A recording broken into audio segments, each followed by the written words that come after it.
na atụmatụ iji wefu na enwere mmekọrịta n'etiti ndị mmadụ nakwazi ndị ọrụ agha ya nakwazi imeju oge n'ọrụ nke o nwere ka otu ndị ọrụ agha mmiri nke dị n'Ọnịcha ya nakwazi site na njikọrịta aka otu na-akwụ maka ahụike na ọmụmụ na ya bụ anaka jikọtara otu ndị nke ji otu afọ jere ala nakwa ozi NYSC na mpaghara Ọgbaru ji wee jikọta n'aka ọnụ wee chịkọba nnwute ọgbakọ mmemme isupe ihe n'etiti ụlọ akwụkwọ dịgasị iche iche bụ nke a chịkọbara asọmpi n'ime ya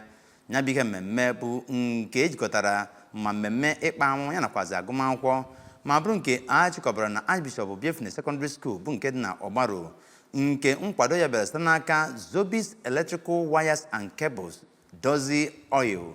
nakwazi AccuAnswer bụ nke a chọrọ mma iji wee kwalite uto agụmakwụkwọ na mpaghara ndọrọndọrọ ahụ ma bụrụkwazi nke gbasoro ezi ntụziaka nke onye ji ọnọdụ ọkwa Chief of Naval Staff ma bụrụkwazi onye nke na-ejikwa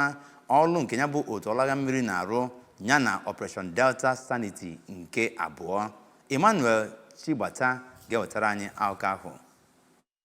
N'okwu ya na ya bụ mmemme ka onye isi Naval Outpost Onitsha bụ Kọmanda Kabiru Yusuf siri na ya bụ amụma bụ ebumnobi nke ndị Navy iji fụ na obodo na-emepawanye ma kwuo na ọ bụ ntụziaka onye isi ndị Navy n'ala Nigeria bụ Vice Admiral Emmanuel Ogala na iji kwanyite agụmakwụkwọ ma kwado ndị ntorobịa. N'okwu ya na ya bụ mmemme onye bụ onye isi ya bụ CDS bụ Nwaada Adequate Bankiro mere ka amata na ya bụ asọmpi bụ nke ga-enye aka n'efe na ụmụ akwụkwọ na-eme ọfụma ma bụrụkwa ndị na-adị ama jijiji. Ka emesịrị ya bụ mmemme ka SS Peter and Paul Model Secondary School Okpoko bụ ndị gbara nke mbụ enyere ha Naira 20 nakwa iko, tinyekwere Divine Destiny Secondary School ihe ọwa Odekpe bụ ndị gbara nke abụọ bụ ndị enyere Naira 5,000, tinyekwere Archbishop Albert Obiefuna Secondary School nke dịkwa n'ihe ọwa Odekpe bụ ndị gbara nke atọ bụ ndị enyere 100,000